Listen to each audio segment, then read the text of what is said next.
కాలుష్యం వెదజల్లే పరిశ్రమలను ఉపేక్షించబోమని విశాఖ జిల్లా పెందుర్తి ఎమ్మెల్యే పంచకర్ల రమేష్ బాబు హెచ్చరించారు. అనకాపల్లి జిల్లా జీవీఎంసీ 79వ వార్డ్ లంకెలపాలెం జంక్షన్ నుండి ఫ్లైఓవర్ బ్రిడ్జ్ మీదుగా ఫార్మా కంపెనీ గేటు వరకు గల రోడ్డును, అలాగే రైల్వే అండర్ పాస్ బ్రిడ్జ్ ఏర్పాటు కోసం జరుగుతున్న పనులను ఆయన పరిశీలించారు.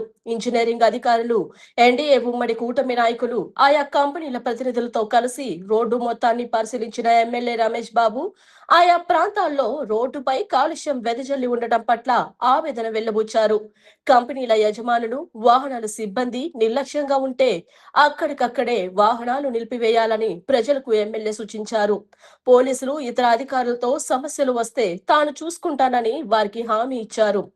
ఎన్నిసార్లు చెప్పినా కొన్ని కంపెనీల యజమానులు నిర్లక్ష్యంగా వ్యవహరించడం పట్ల ఎమ్మెల్యే రమేష్ బాబు ఆగ్రహం వ్యక్తం చేశారు.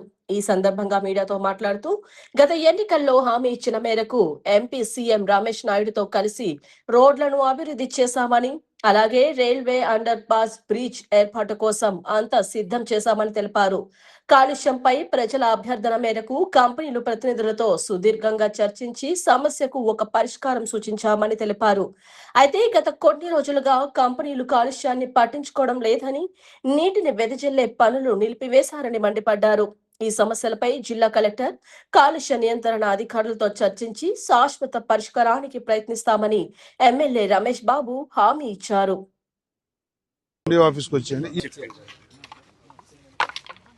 అందరికీ నమస్కారం. ఈ లంకిలపాలెం జంక్షన్లో దీర్ఘకాలికంగా ఉన్న సమస్యలు చాలా ఇబ్బందికరంగా ఉన్నాయి మాకు. ఒకటి పొల్యూషన్ సమస్య. గతంలో మీటింగ్ పెట్టి ఏరే ఆల్టర్నేటివ్ రూటు ప్లాన్ చేసే వరకు కూడా పూర్తిగా రోడ్డు తడుపుతూ, క్లీనింగ్ చేస్తూ, అన్ని జాగ్రత్తలు, ఓవర్లోడ్లు కట్ చేస్తూ అన్ని జాగ్రత్తలు తీసుకుంటామని చెప్పాం. కొన్ని రోజులు అది కంటిన్యూ అయింది. ఈ మధ్యన మళ్ళీ మా వాళ్ళ నుంచి నాకు మెసేజ్లు వస్తూ ఉన్నాయి. కొన్నాళ్ళ తర్వాత వాళ్ళు టేక్-ఇట్-ఈజీ పాలసీలో వెళ్ళిపోతూ ఉన్నారని, అలా జరగట్లేదని.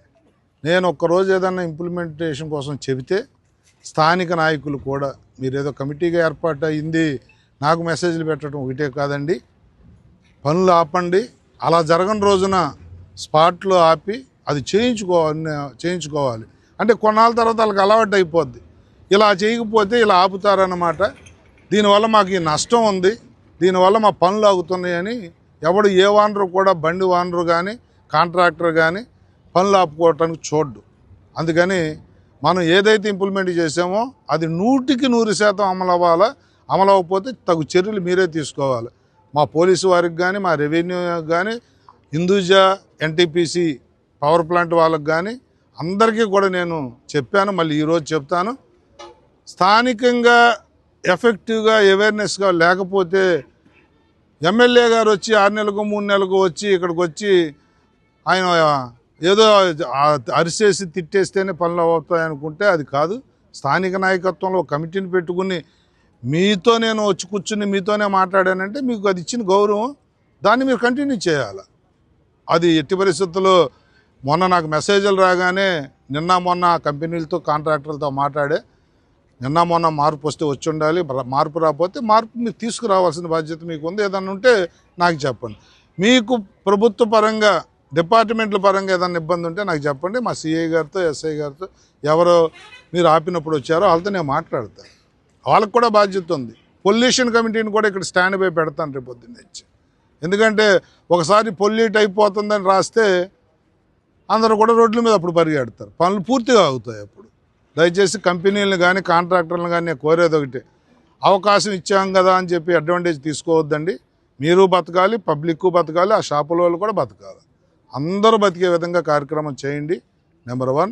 నెంబర్ 2, ఎంతో ఎలక్షన్లో నేను మాట్లాడి పోరాటం చేసి వచ్చిన 6 నెలల్లోనే ఎంపీ గారు నేను కూర్చుని మీటింగ్లు పెట్టి రైల్వేతో ఈ అండర్ గ్రౌండ్ బ్రిడ్జి శాంక్షన్ చేయించాం. 8 నెలల నుంచి దీనికి ఆ క్లియరెన్స్ రాలేదు, ఈ క్లియరెన్స్ రాలేదు అని చెప్పేసి పనులు మొదలెట్టట్ల. దానికి కూడా ఫాలో అప్ మీకు ఒకటేనే చెప్తా ఉన్నా, మేము చేసేది మేము చేయాలి, మీరు చేసేది మీరు చేయాలి. స్థానిక నాయకత్వం కూడా, మీరు కమిటీ వాళ్ళు కూడా ఎక్కడ ఆగింది, ఎందుకు ఆగింది అనేది కనుక్కోవటం కానీ మాకు చెప్పడం కానీ ఉండాలి.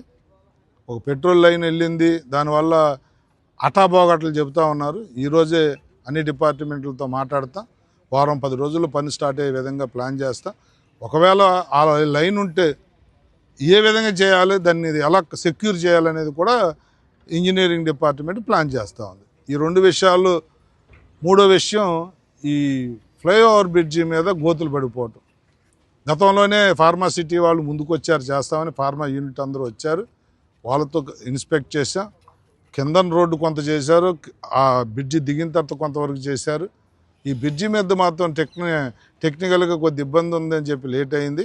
నిన్న మొన్న మాట్లాడితే దానికి ఫార్మా నుంచి ఫండ్ కూడా శాంక్షన్ చేసాం. R&Bకి ఆగస్టు 15 లోపు R&B అకౌంట్లోకి ట్రాన్స్ఫర్ అవుద్దన్నారు. అది అవగానే R&B టెక్నికల్గా చేయాలా, ఎందుకంటే నేను గోతులు చూశాను. ఏదో మట్టి వేసి పూర్తి చేసి సిమెంట్ వేసి కప్పేస్తే అయ్యేది కాదు, టెక్నికల్గా చేయాలి. మా R&B SC గారు కూడా వచ్చారు, వారిని కూడా రిక్వెస్ట్ చేశాను ఈ కార్యక్రమానికి రమ్మని. పెద్దవారు వారు కూడా వచ్చారు. మా R&B SC గారి సమక్షంలోనే మా కింద స్టాఫ్ కూడా చెప్పాం, అలాగే ఫార్మా వాళ్ళకు కూడా చెప్పాం. ఆగస్టు 15 లోపు డబ్బులు పడగానే ఆ కార్యక్రమం కూడా తీసుకుంటాం.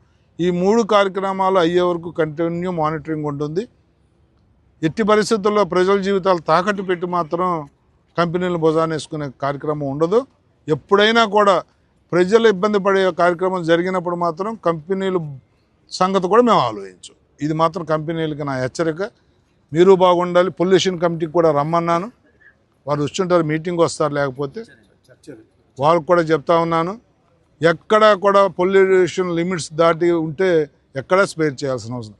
గౌరవ ఉప ముఖ్యమంత్రి పవన్ కళ్యాణ్ గారు వెరీ పర్టికులర్గా ఉన్నారు. ఇండస్ట్రీ రన్ అవ్వాలి, at the same time public జీవితాల పరంగా పెట్టి చేసే ప్రసక్తి కూడా లేదు. ఈ విషయంలో రాజీ పడే ప్రసక్తి లేదు. అది కూడా గమనించమని చెప్పి కంపెనీలు కోరుతాం. పొల్యూషన్ ఒకటే